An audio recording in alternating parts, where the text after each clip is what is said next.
sun into a rainbow, into a rainbow.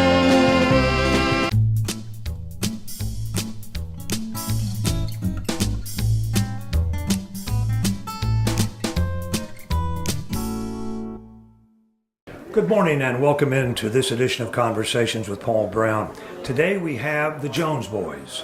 No, not George, Carey and Carey. Where did this musical inclination come from? Well, the musical thing started actually in junior high school, and that's when at McCants. That's when the Beatles came out, and the guys in the Nurks band they got started, and of course the Beatles had a manager, so they felt like they needed a manager, and they got me to be the manager.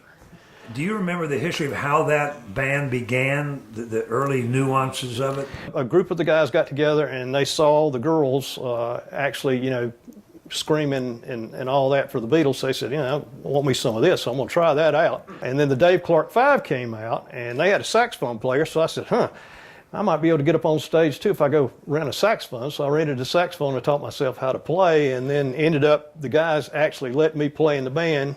Worst member of the group, but they let me play in the band, and we just had a great time. And you were a band in demand. The Nurks band was a good band, a real good band. To be as young as we were, and actually as we got older in high school, we were a good band. Just a good band. Yeah. And in fact, you had a gig over in Seneca for a number of years or whatever. We played at the Chicken Shack every Saturday night, and we'd have 700 or 1,000 kids there every Saturday night. So it was pretty neat. And what was it like for a band of that age performing for basically their peers and being the heroes of the stage? Did they get the girls? Yeah, they did, actually. I can remember when we were in junior high school, we went down and played down in Georgia for a junior senior, and we were still just young kids. We got finished playing down there, and we had lines of girls getting our autographs, so that was pretty neat. We thought we were something special for sure. But this was a band that even at that young age, they were making money. Oh yeah, we were making a good bit of money. Yeah. Had cars? All of us had cars. Yep. Yeah, we did well.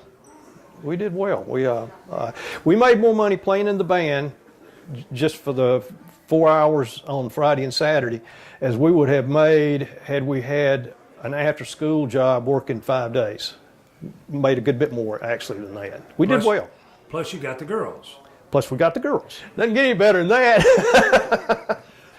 So at some point, you're the manager of the band, you got a car, you're getting girls. Did the shyness finally go away? It never went away.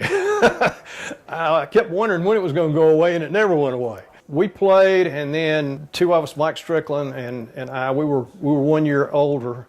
Both of us ended up going to Anderson University, and it was Anderson College back then, go to Anderson College. And then the rest of the group, when they graduated, then they went off to college. And at that point, that's when the band broke up. But then you were able to hit the road and do the same kind of stuff with some other bands and some other activities. I did, yeah. Tell me about that. Well, that was, played with a group called the Colombians, played with a group called August. Both of those bands, those were the last two bands I played with, and both of them were excellent. I booked through the Fred Petty Agency for a while out of Boston, so we played all up in the north, and then booked through the Rogers Agency down in Atlanta, and so then we went all the way down to Miami and then went out west. So played a good bit. From that experience, what memories are really fond memories of that years on the road? Well, I just enjoyed the music. Both groups were excellent, and it was just a blast to play because one group was a professional. That's all we did, and I mean, just to get up there and everything be right every night, and you got shows and all that kind of thing. It was just really neat. It was just neat playing in a band like that. And then you came back to Anderson and had to get a real job. I did.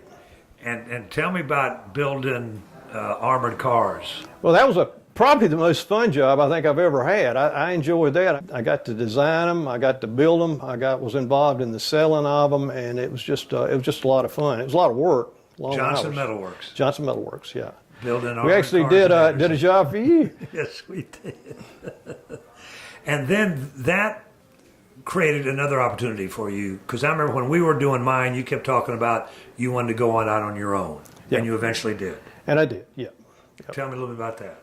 Well, I started a company, Greg Cheek and I, and we just did kind of anything and everything. When we first started off, it was like Larry, Daryl, and Daryl, anything for a buck. If you remember the old TV show. Consolidated Southern. Yep.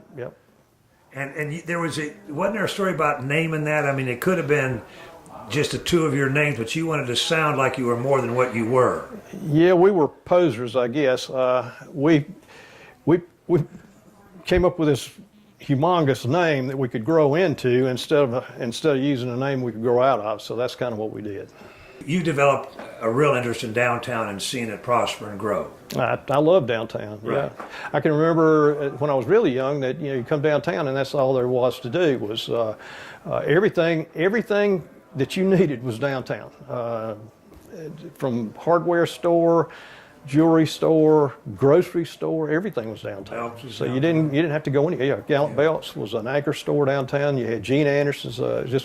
Everything was going on downtown. Part of what you've been able to do is develop the downtown block party on Thursday night. You've seen it grow. Yeah. Go back to those early days and your dad's involvement with the band. Well, that's the whole thing, and I think that's really the reason I'm here. Dad was extremely interested when I got involved with the band, and Dad moved all the furniture out of the living room and said, "You boys can practice here." And we'd come there just about every day and practice, and Dad kind of helped us out to start off with, and then we picked up the ball and ran with it. And Dad had a station wagon, and we just tore that thing up because he drove us around all over the place. We didn't have drivers. Most of us didn't have driver's license early on, and we were playing pretty early. So he drove us around everywhere. When we come back, I want you to tell us about what has made him special and why those of us in Anderson considered him a real treasure.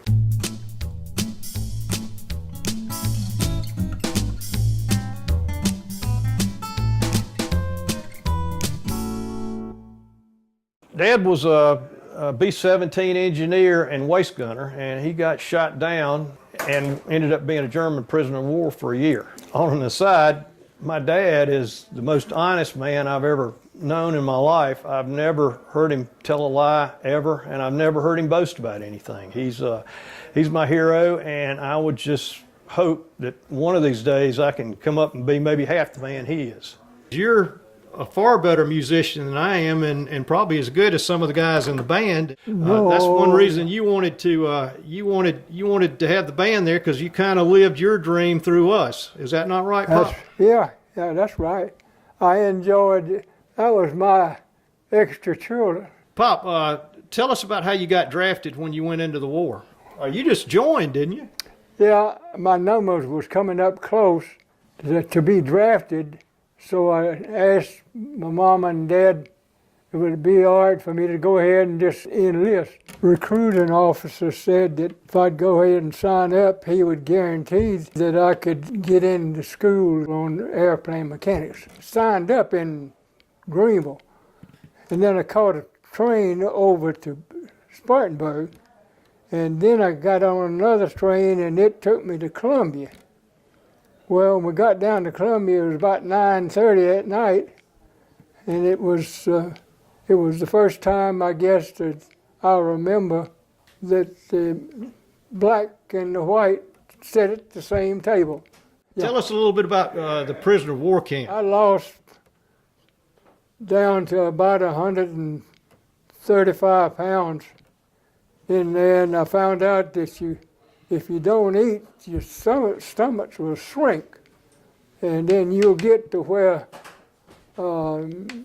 one spoonful of food will be is all you won't feel like you want. What was it like when you came back home from the war?